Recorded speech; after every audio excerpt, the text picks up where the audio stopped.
Welcome to Built by Us, where we share the stories of entrepreneurs who are building a more equitable economy, one idea, one business, and one community at a time. I'm your host, Jamie Arroyo. Today's episode is a special one. We're taking you on a journey through the legacy of a single barbershop, Champs, and how it became the launchpad for three incredible entrepreneurs, Amit Corso, Tyrik Jackson, and Jorge Valentin. These barbers have not only built thriving shops and barber schools, but have also gained national recognition for their creativity, artistry, and business acumen. This one's personal for me. I first met these guys when I was just 11 years old, walking into Champs for a haircut. George, also known as Flacco, gave me my first cut, and he's still my barber to this day. Over the years, I've watched each of these men grow into leaders who have reshaped Lancaster's barber scene and inspired a generation of entrepreneurs along the way. Let's dive into this compilation episode highlighting their stories, their hustle, and the impact they've made starting right here in our city.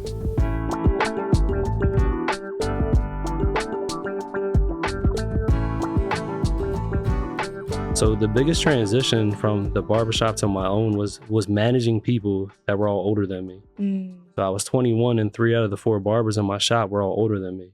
So, but they respected me because of my skill level and they were looking to learn from me as well, but they also brought things to the table. But me, I was still super shy. So it was like, I was hesitant to even say hello to people coming into the business, not because I didn't want to. It was just because I was like, what if they don't say hi back? These thoughts just kind of run through your mind, but it's just like, if you have these goals and these dreams, you have to be willing to kick through those doors to get to the other side. And so little by little, it's like these little milestones I had to keep doing. So with the barbershop, eventually I kind of got systems into place. Just being young, I never managed nothing. So you got finances, making sure you're paying your bills on time, making sure your inventory is. I own the building. So when things break, I'm responsible for it. Dealing with different personalities with employees, and then creating a culture of our shop. Every shop carries its own environment. Some are good, some are bad, but the people in it create it.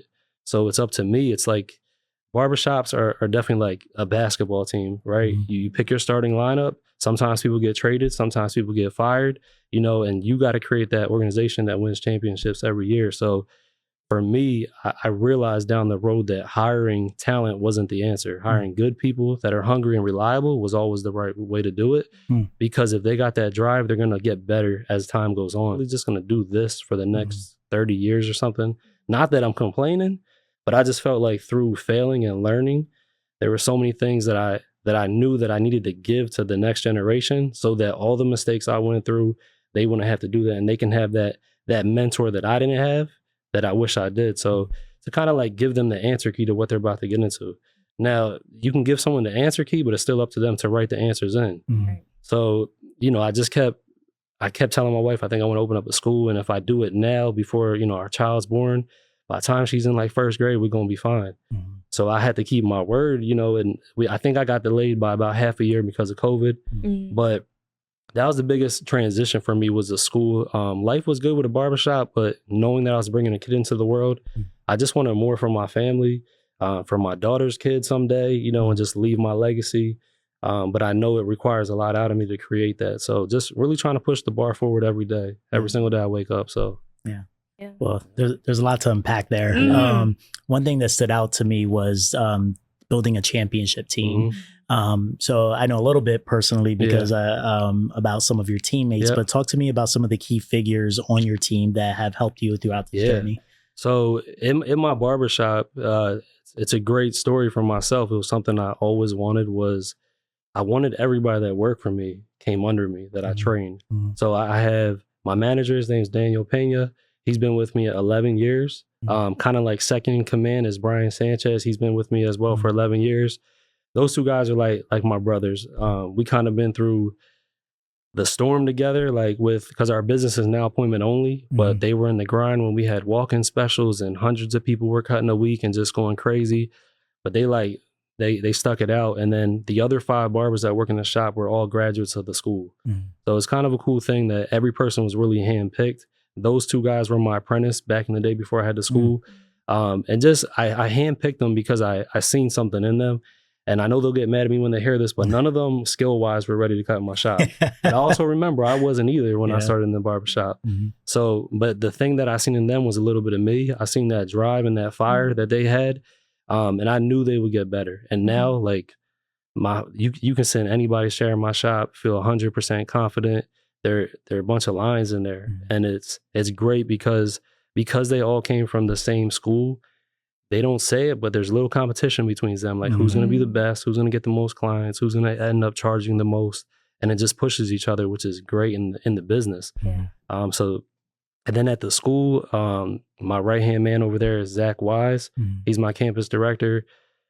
He's the GOAT. Like, there's nothing that I haven't thrown his way that I didn't know or he didn't know that he couldn't figure out. So Zach also came from McCaskey.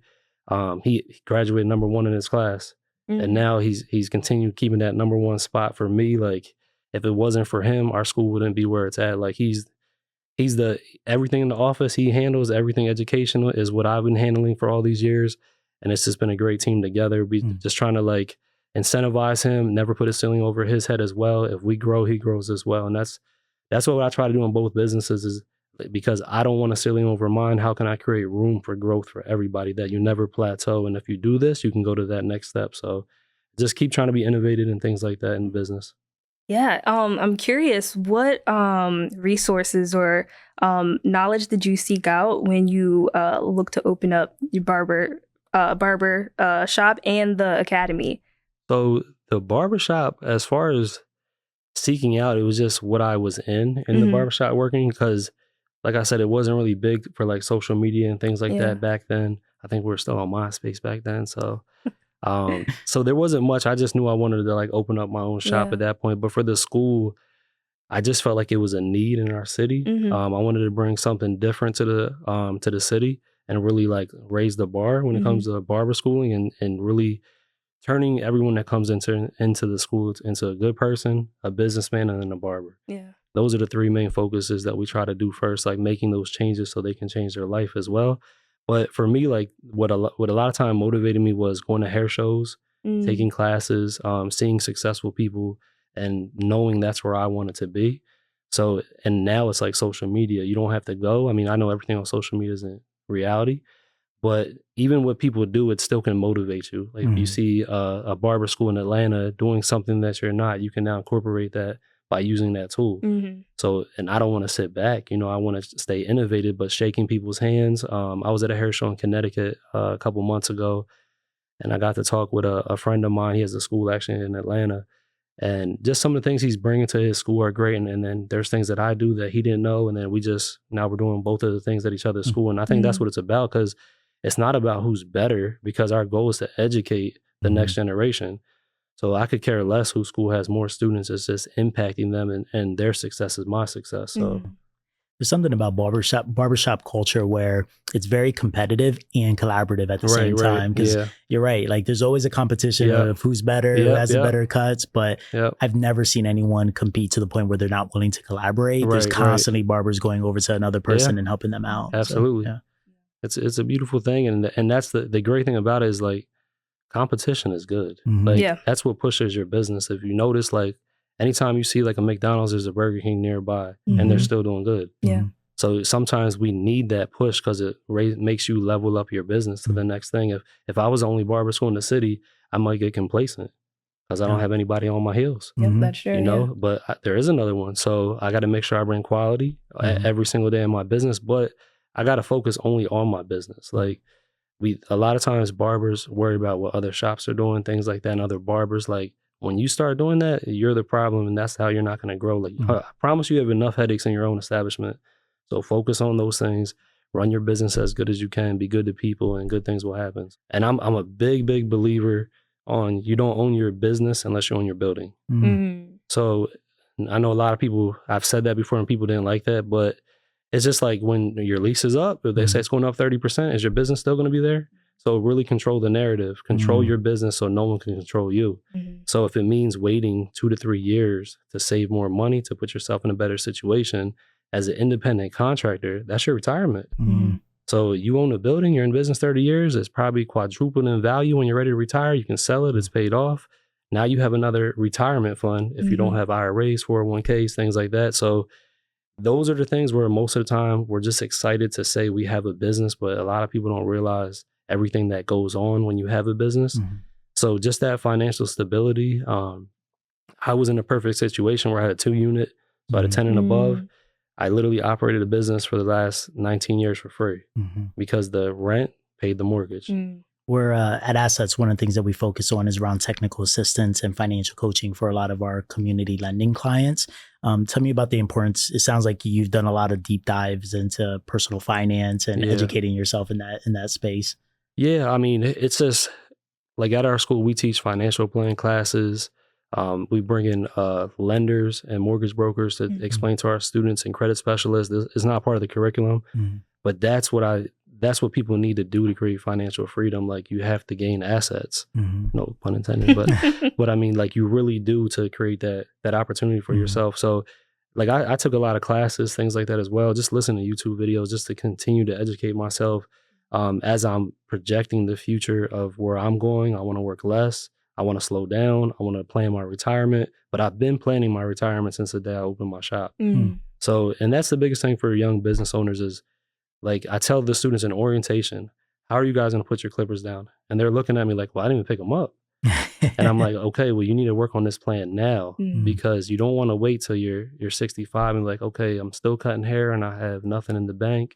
So I just want to kind of plant those seeds into them so that they can, get on the ball with those things and start planning for the future. So yeah, I really appreciate that because it's not only as a barber or if you're a chef, an artist, the skill set for your business is not just that skill set. There's these business fundamentals, these personal finance fundamentals that apply for everyone and are just as important to being successful. Absolutely. Yeah, it's great. What would you say are one of the top 2 things that you enjoy about being a barber specifically? I think it's the creativity that I can do on someone's hair. It's like, for me, when people are stressed out, they revert to certain things. Some people go to the gym, they go for walks. For me, I feel like I go blank when I'm cutting hair. Like everything stops sometimes and I just lock in on what I'm doing. I can't really lock in all the time like I used to because I have students around that I'm explaining and teaching, which that's totally fine. But I think it's just that feeling you can give someone by a good haircut and a good service. A lot of males that I cut females as well. But for them, that might be the only 45 minutes they have without their kids, their wife, their job, the stress. So I want to make sure it's a good experience for them and pamper them because they're paying me good and that's the only time they may get. And I always look at like, what would I want in the service? I need to make sure I'm doing more than what I expect for my own self, So that's probably one of the biggest rewarding things as a barber, as a school owner.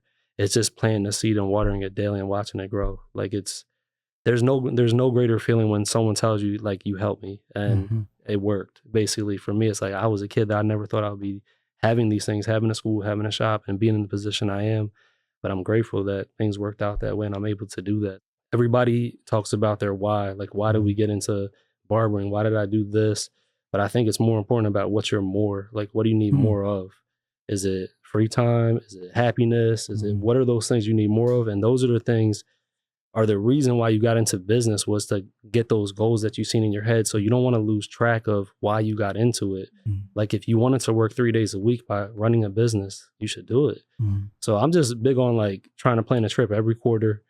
I'm taking more days off now.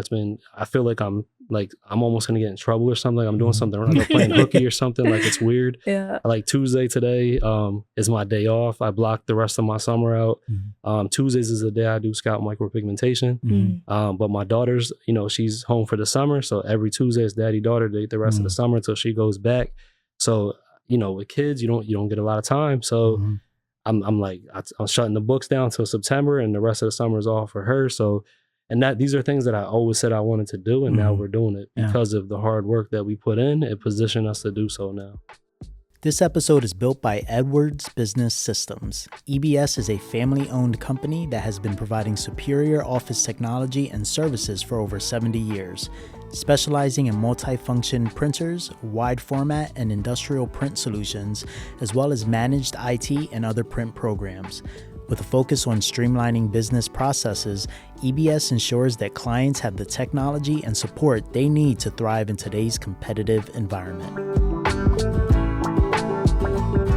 Yeah, when you're younger, you feel like competition is almost like a negative. And you get older, it's actually more of a positive thing. Iron sharpens iron. So yeah, we're competing, but how are we making each other better in that competition? It's crazy to talk about that. My keychain says iron sharpens iron. Yeah, nice. So yeah, that's good. That's pretty cool. Yeah. So who inspires you? Like when you say some of the greats, who are some of those folks?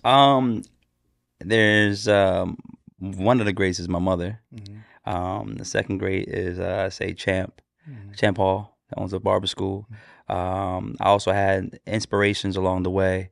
Had my boy Amit Corso, Tyrik Jackson. These are individuals that I cut beside to see them grow as I grew, and the levels that we are, and different types of levels too. Those are things that inspire me in just by itself. But I think the biggest one was my mother and how she really like attacked certain things and stuff like that. So yeah, love that. You mentioned Tyrik, Champ, Amit, and so for the folks listening, you're my personal barber. Yes. And when you grow up, you don't have too many memories of your childhood, right? You start to lose some of that. But I still remember my first cut, and it was my pops dropping me off at Champs, and I'm waiting there, waiting to get a haircut, and I specifically was waiting for you, because I remember Robert Diaz, right? Me and him went to middle school, and he's like, yeah, if you want to get a good haircut, you got to go see Flock at Champs. It's like, who is this guy? So first time I go there, drops me off, and I'm waiting there. I'm just like this scared little boy, like, what am I doing here? And I still remember you cutting my hair.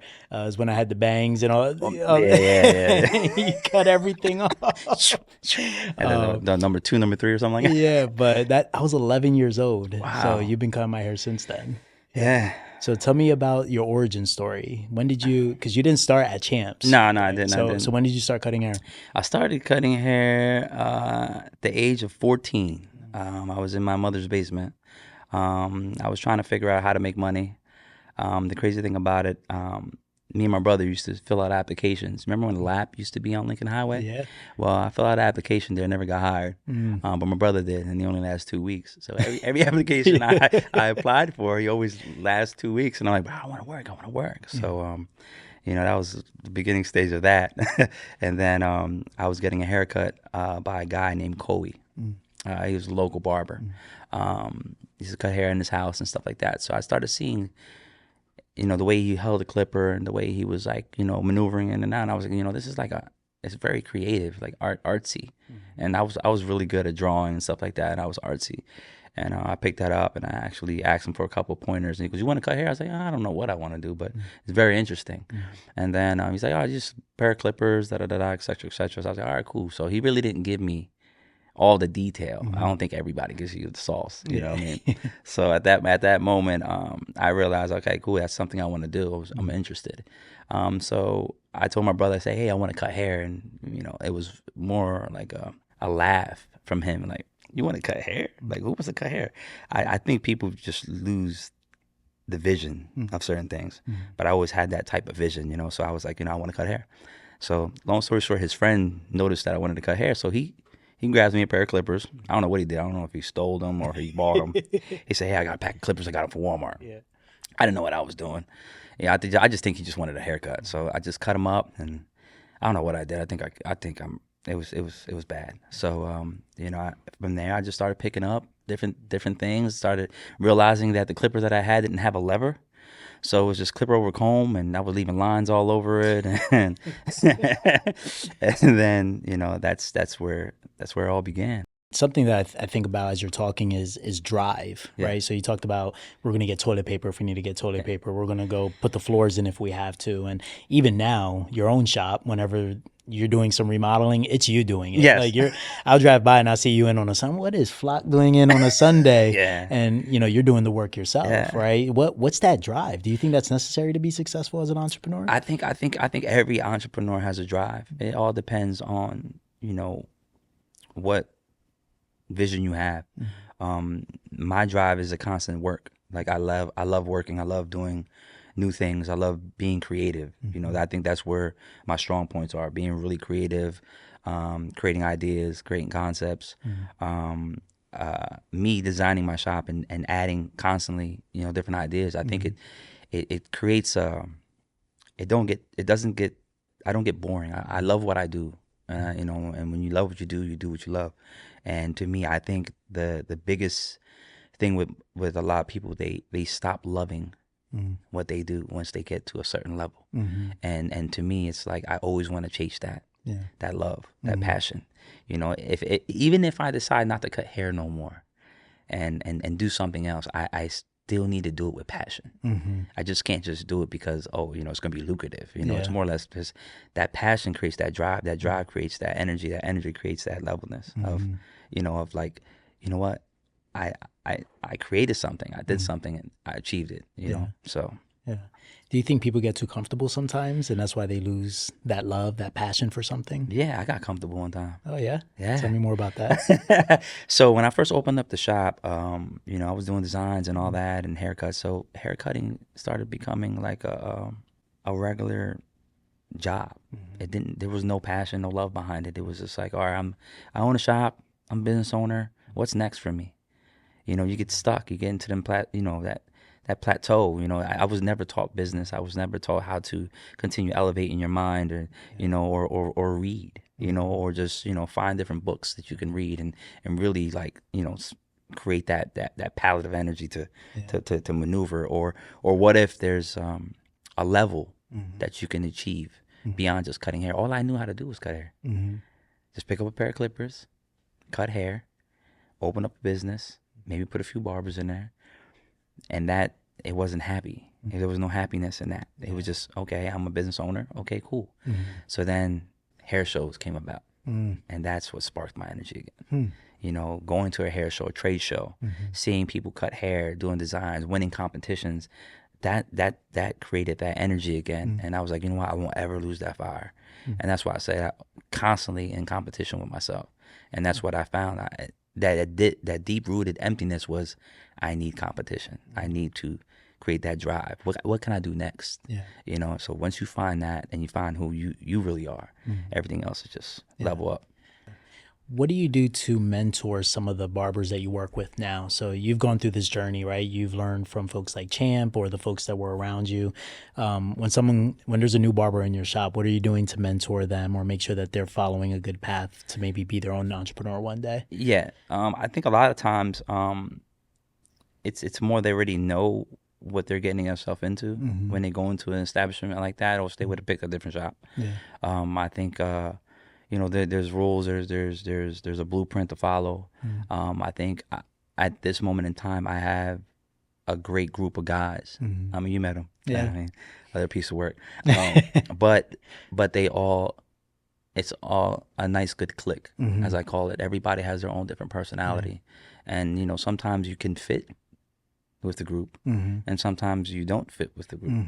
And I think that's the biggest thing about business is sometimes, we can teach you, I can sit here and mold you to the person, you can be, but it's up to you to help, mold yourself. Yeah. And, sometimes, we lose barbers and sometimes we gain barbers. And I think that's what, it's the aspect of business. But in that short sense is we all collectively in the shop help each other out to mold new barbers and make them feel comfortable.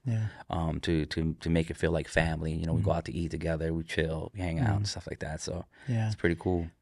Are you able to identify when a new barber comes in and whether or not they're going to fit in or not? Yeah, if they don't have thick skin. Yeah. Why is that? Because, we joke around a lot. We joke around. We family oriented. It's like, I feel as though if I can't argue with you, we can't create chemistry. Yeah. If we can't debate, we can't create chemistry. I feel as though, some of the best friends, we argue. Like, we're going to have arguments. We're going to be mad at each other. But at the end of the day, we come together at the end and say, I love you, bro. Shake, dab each other up and keep it pushing. I think that's what creates that spark. If we're always happy with each other, it's like, it's not authentic. Yeah. So I think we debate and we can have, not full blown out arguments, just good, friendly competition arguments. Yeah. And we can bend the rule a little bit and understand each other. I think that's what creates a good team. questions. They had asked me what exactly I want to do in the next few years. And so I said, when I'm finished here, I'm going to work at Champs. I'm going to get my barber license eventually. I'm going to get my manager's license and potentially open up a barbershop. But I'm also going to get my teacher's license. That was the new part. Because I found a love for what was happening at the school. And I said, I'm going to get my teacher's license and eventually open up a school. Naive, ambitious, unassuming. I was just all in. I didn't have a silver spoon. I didn't come from no wealth and money and stuff like that. So I had no idea how it was going to happen. But I spoke it. They wrote it. It was scribed somewhere. I still have the article. And I think that's what put things in motion. And so as I continued to sojourn through my career, I was able to align myself with people, take positions, make sacrifices in order to put myself in a position to open up a school. And in 2013, we opened up Premier Barber Institute. Yeah. But a lot of it is just work experience and just having that foresight, looking at how businesses are doing stuff. I never went to a business class. I didn't go to college. I fresh out of high school, went to cosmetology school, worked at Champs. I learned a lot of do's. I learned a lot of don'ts. And then as I was looking at business and how business was evolving, I started looking, how would I model my business? What would I do? So I just had a different lens. I think most people let's just take barbershop, for example. Most people, they think, oh, I got to get nice chairs. I got to get nice mirrors, a nice station, some waiting chairs, and I'm ready to go, right? I think it's more important to have infrastructure in the business. So the aesthetics and the chairs, yes, that's going to appeal to people, but you can have all this beautiful stuff. But if you don't have infrastructure, your business isn't going to last. When I first went to Champs, everybody who was taking appointments, they were either trying to memorize them or writing them on the mail. It was a piece of mail. They just wrote at 4 o'clock. The stack of mail that was just beyond the station. Just sitting on the station. A scrap piece of paper. And I was like, how does this work? And what I found, because I was the walk-in barber, is that they would always have conflict with appointments. Well, you told me 4. I did. Okay, yeah, give me a minute. I'll be right with you. And you got another 4 o'clock there. So now it's like I got 2 people for now. There's anxiety, there's frustration, there's 5 people waiting. I got 2 people who had a booked appointment at the same time. I was like, that's not a good system. So I bought an appointment book from our supply guy at the time. His name was Todd. He used to come by in a supply truck, and I bought an appointment book. It was empty. And it was listed Monday through Saturday. We were closed on Monday, so that's an empty slot. I didn't have any appointments, but what I started doing was training my clients how to schedule with me. And what I found is that I was more organized than the other guys in the shop because I had an appointment book. And so when clients would leave the chair, I would say, hey, you might as well put yourself in for next week or the following week because it's going to get booked up. It was empty. So my schedule was very simple, right? I was only really starting to get booked on a Saturday. So I only needed 1 slot. I could just have it Saturday, Saturday, Saturday, Saturday. But I left it empty Monday through Saturday. And what happened was clients start filling in the book. For them, oh, I will come in on a Monday. Oh, Thursday works better for me. And so they began I wasn't even managing the book. The book sat right next to me, and I would just tell them, put yourself in the book. So they would go and put it in the book. And I was never behind. Well, I can't say never. If I was behind, it was 2 to 3 minutes. I was always, I really, really focused on being on time because that person is paying extra for that time. So I didn't find myself in the same situations that the other barbers were because I was organized. That was a system pre-technology. That was the technology, right? The pen and the appointment book. So pre-phone technology and scheduling technology, that's how I managed my clients. That's how I kept retention. That's how I kept customers coming. And they were able to book it themselves. So they were my secretary. Yeah. What are some tips that you would give, whether it's a new barber or any type of entrepreneur, to focus when it comes to the client experience? Okay, so I look at so you have clients, you have customers, you have clients, and you have guests. So you have a person that comes in for the first time, they're a customer. We don't know if they're going to come back. A client is somebody that will be a repeat customer right? You start to build that relationship. But when you have a relationship with a client, that client then becomes a guest. And what I mean by that is you'll treat a guest in your home different than you'll treat a client, right? It is what it is. So I'm trying to create guests, right? I want you a part of my community, a part of my family. And when I think about how I treat my clients that become guests, it's more about lovemaking for me.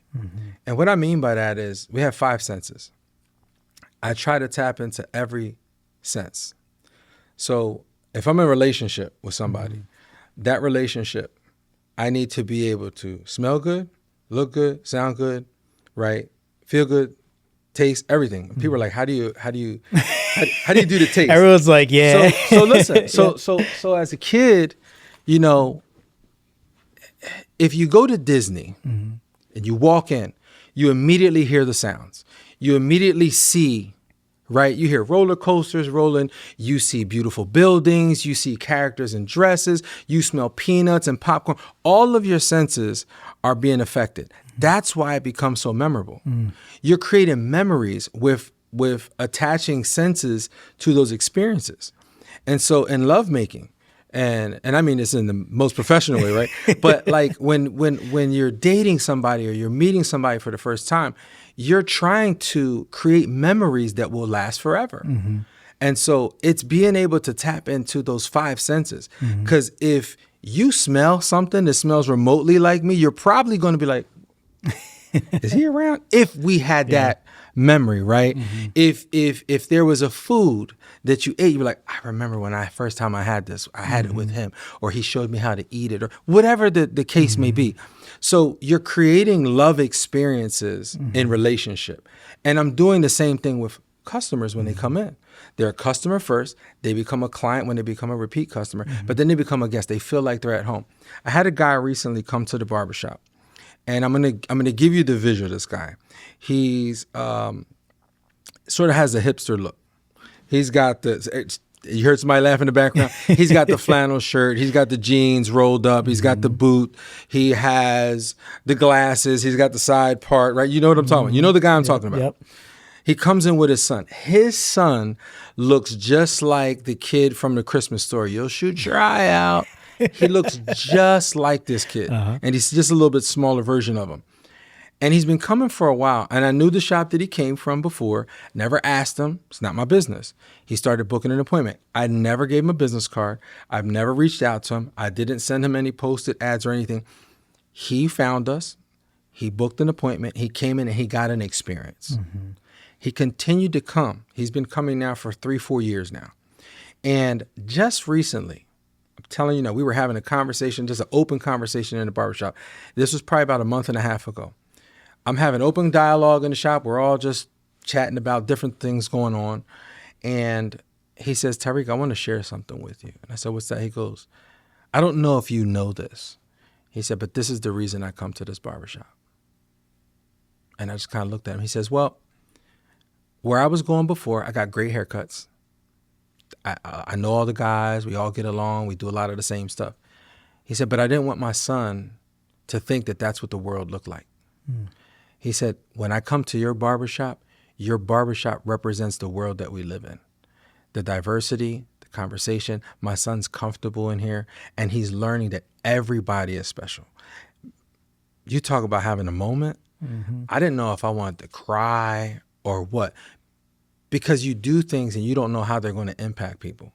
And when he said that, it was everything I ever dreamed it would be, right? But I don't know that. It's like the love making in a relationship. You thought you were special to somebody and it didn't work out until 6 years later, they call you and say, I'm so sorry. I've been imagining every person I met and I'm trying to compare them to you. And I'm like, oh, so it did work, right? But you just don't know until somebody reveals that to you, right? So, yeah, it's just, I think that you have to create experiences that are memorable. That was a look into the lives and legacies of Amit Corso, Tyrik Jackson, and Jorge Valentin, 3 barbers who took a pair of clippers and turned them into tools for transformation. From the chairs of champs to classrooms, national stages, and back into our community, their journeys remind us that entrepreneurship isn't just about business. It's about vision, growth, and giving back. If you enjoyed this episode, be sure to subscribe and leave us a review. And don't forget to share it with someone who needs a little inspiration to build something of their own. Thanks for listening to Built by Us. I'm Jamie Arroyo. Until next time. This is the Built by Us podcast, brought to you by Assets. Visit us at assetspa.org to learn more about the products and services we provide. And you can follow us on Facebook, LinkedIn, Instagram, and YouTube.